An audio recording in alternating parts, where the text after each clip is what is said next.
So dear students, today we are going to discuss an important topic, that is the immediate causes of the revolt of 1857.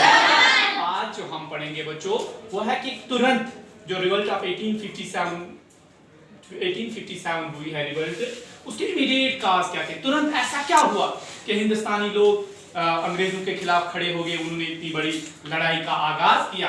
इससे पहले आपने पढ़ा कि political causes क्या थे, economics causes क्या थे, सोशल काजेस क्या थे, रिलीजियस काजेस क्या थे। हर तरीके से जो हिंदुस्तानी लोग थे वो अंग्रेजों से तंग थे, लेकिन क्या ऐसा हुआ जिसकी वजह से लड़ाई ने जन्म लिया।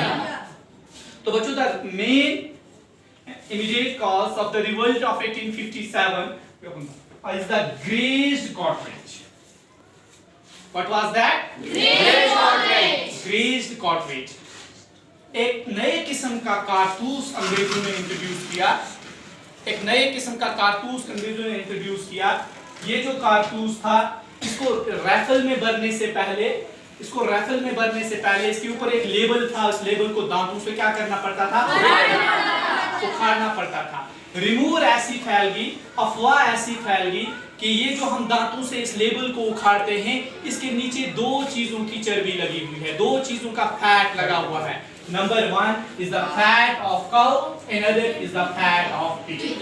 ठीक, समझ आ गया? yes, इस कारतूस को नई रफल में भरने से पहले, इस नई रफल का नाम था इनफील्ड राइफल। क्या नाम था? Enfield rifle. इस राइफल में इस कारतूस को भरने से पहले, ठीक, इस कारतूस को दांतों से, इस कारतूस के ऊपर एक लेबल था, उस लेबल को दांतों से उखाड़ना पड़ता था। अब रिमूव ये फैल गई कि ये जो हम लेबल उखाड़ते हैं, इसके अंदर दो जानवरों की चर्बी लगी हुई है, एक है काऊ, एक है पिग।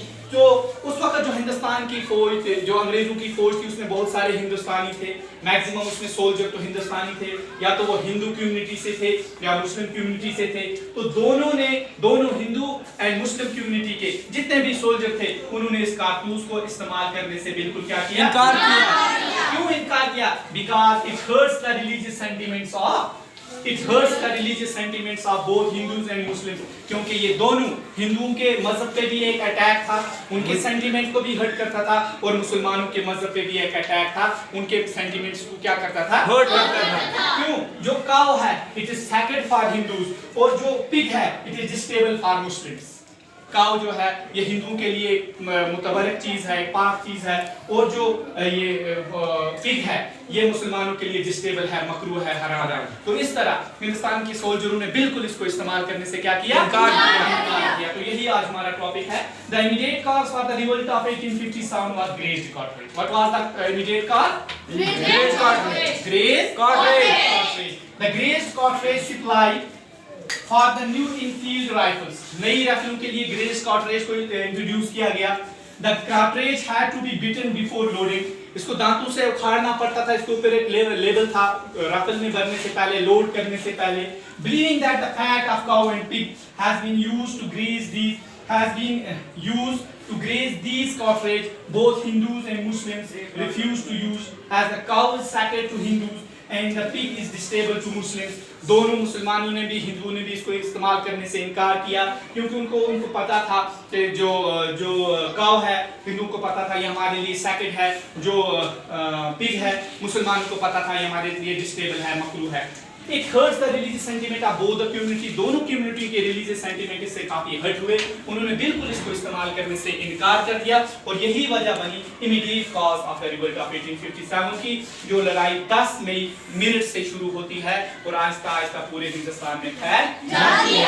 पहली कोशिश की हिंदुस्तानियों ने अंग्रेजों से अपने आप को, अंग्रेजों से छुटकारा पाने के लिए, अंग्रेजों से फ्रीडम हासिल करने के लिए। तो this was the immediate cause of the revolt of 1857. It was a new cartridge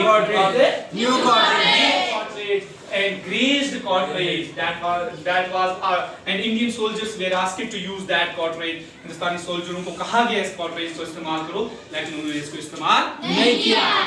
उनको इस्तेमाल नहीं किया तो अंग्रेज ऑफिसर थे, वो उन पे सख्ती करने लगे, तो हिंदुस्तानी फौजियों ने बगावत की। इसीलिए इसको सिपाही मिटनी भी कहते हैं। क्या कहते हैं? सिपाही मिटनी। यानी इस लड़ाई का जो आगाज किया है वो हिंदुस्तान के सोल्जरों ने किया है, इंडियन सोल्जर्स ने इस लड़ाई का आगाज किया है। इसलिए इसको हिस्ट्री में 3 नाम दिए गए हैं। फर्स्ट वार ऑफ इंडिपेंडेंस, कि पहली वो कोशिश जो हिंदुस्तानियों ने की अंग्रेजों से छुटकारा हासिल पाने की, या इसको कहा जाता है रिवोल्ट ऑफ 1857, या इसको कहा जाता है रिबेलियन ऑफ 1857, या इसको कहा जाता है सिपाही मिटनी। क्यों सिपाही मिटनी कहा जाता है? इस कारतूस की वजह से सिपाहियों ने इस लड़ाई को शुरू किया। आहिस्ता करते करते ये पूरे हिंदुस्तान में समझ आया ना? पूरा समझ आया? क्या वजह थी रिवोल्ट ऑफ 1857 की? जो इमीडिएट कॉज थे वो क्या थे? Great corporate. Thank you.